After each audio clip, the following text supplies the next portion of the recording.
La Santa Iglesia Católica vive porque Cristo la sostiene.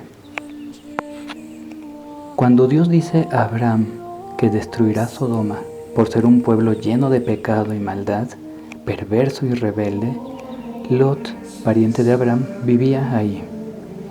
Lot había decidido irse a Sodoma porque fue seducido en su vista, le pareció un lugar fértil, verde, y creyó que lo que sus ojos veían era garantía para llevar una buena vida.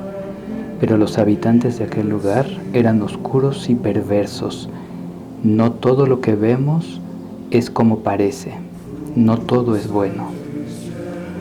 Abraham le dice a Yahvé Dios: Señor, si hubiera 50 justos en la ciudad, ¿perdonarías la destrucción?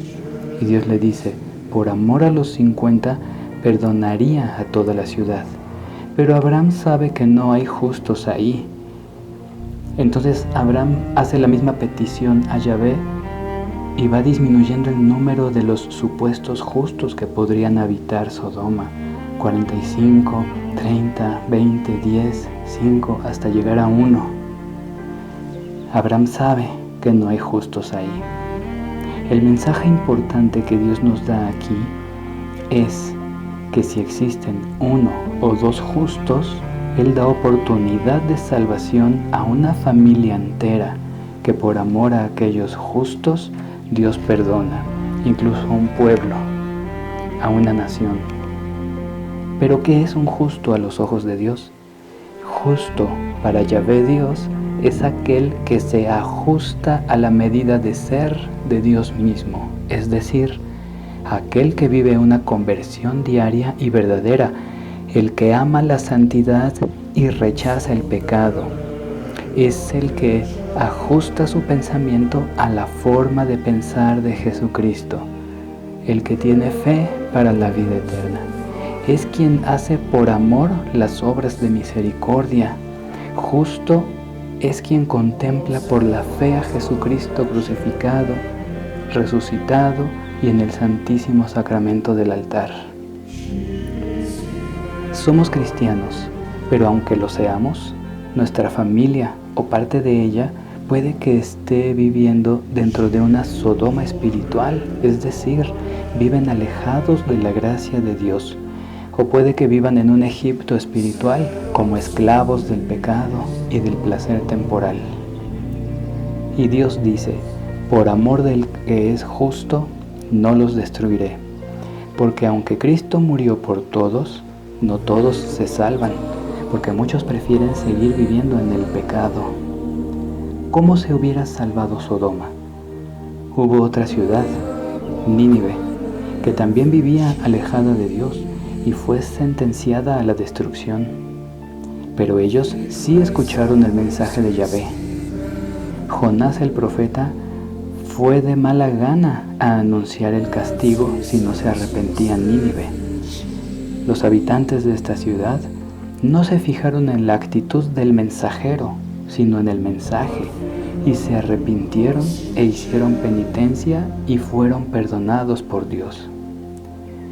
Pero su vida continuó, fueron perdonados, pero ahora cada uno debía velar y orar en su corazón por conservar su propia salvación, su salvación individual.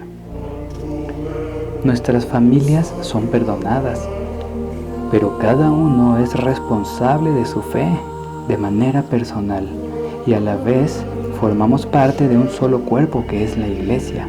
Somos llamados a ser justos, a ser santos, a ser fieles y piadosos para conservar la salvación de nuestras almas. Somos llamados a una justicia individual, pero también a una justicia como Iglesia. Es decir, necesitamos todos, unos y otros, cristianos, ajustarnos al pensamiento de Dios, a la manera de ser de Dios. Por eso es tan importante el testimonio de nuestra vida de fe. El Evangelio es para vivirlo, porque en el amor de unos por otros es que el mundo conocerá que somos de Dios y entonces creerán que el Padre envió a Jesucristo y que Jesucristo nos envía a nosotros. En nuestras familias hay muchos que aún no creen, que viven lejos de Dios. Es responsabilidad de los que creemos y tenemos la fe de la Iglesia dar un buen testimonio de Jesucristo resucitado para que los demás crean. Y es porque nuestra justicia viene por Jesús, no por nuestro esfuerzo, sino por sus méritos, no por nuestras fuerzas, sino por su gracia en nosotros. Así que debemos poner a los pies de la divina misericordia nuestras oraciones por el perdón de nuestros pecados y por los pecados del mundo entero. Y es por esto también que la Iglesia vive, porque aun con imperfecciones y con pecado, existen justos, santos, limpios de corazón, que interceden y ofrecen su sufrimiento por los demás. Aunque la Iglesia no es perfecta, Cristo la va perfeccionando día con día, y por eso la Iglesia vive, porque Jesucristo está vivo, y porque Él nos sostiene como su cuerpo, Él a la cabeza y nosotros sus miembros. Por esto debemos intensificar nuestra oración por el magisterio, por los sacerdotes, por las religiosas, por los obispos, por el Papa, para que la Iglesia siga caminando y para cuando tropiece, se levante en el poder del Espíritu Santo.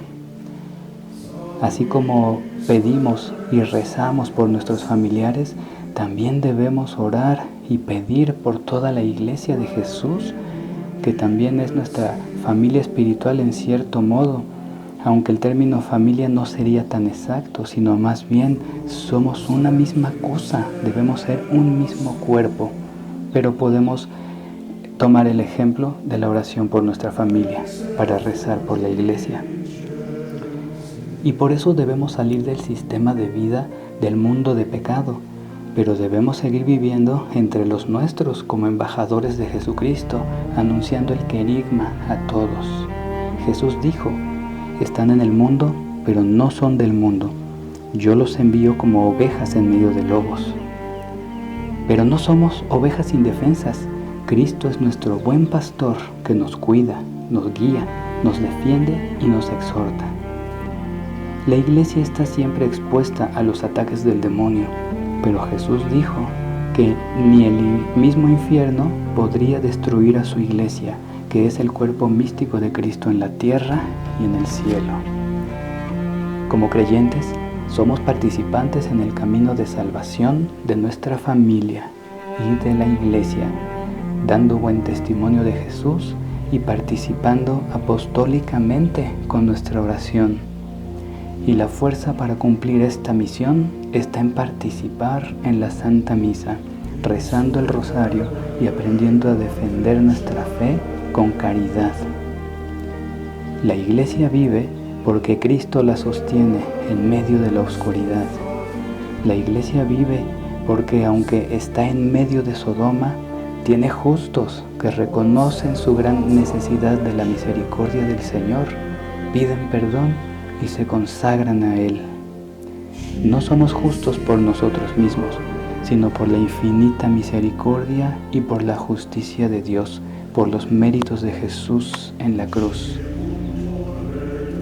Jesús resucitó y así debe resucitar en nosotros la esperanza, debe resucitar en nosotros la fe y la fortaleza de Dios para poder nosotros seguir como Iglesia caminando, renovando nuestro pensamiento y nuestra obediencia a nuestro Señor Jesús, y que de esa misma forma nuestras familias enteras formen parte del cuerpo místico de Cristo en la tierra.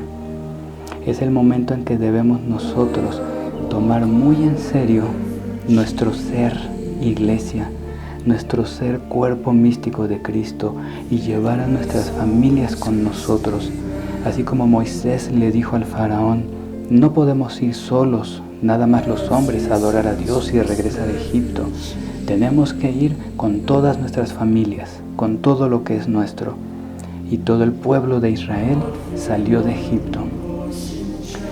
Dios cumplirá también esa promesa con nosotros, que saldremos con nuestras familias para ser parte de la Iglesia. Saldremos de este sistema de pecado en el mundo, Saldremos para adorar a Dios en la tierra prometida, para llegar todos al cielo, juntos, unidos como un mismo cuerpo. Recemos por nuestras familias, pidamos por todos aquellos que aún no han visto la luz de Cristo, que saben y conocen el querigma, el mensaje del Evangelio, pero que no le han respondido sí al Señor. La Sodoma moderna necesita santos en medio de ella. Necesitamos que nuestras familias se transformen en ese Nínive que se arrepiente y hace penitencia y es perdonado por Dios. Necesitamos anunciar el reino de Cristo y vivir diciendo juntos como iglesia: ven Señor Jesús. Seamos esos santos que viven y mueren por Jesucristo nuestro Señor. Que así sea.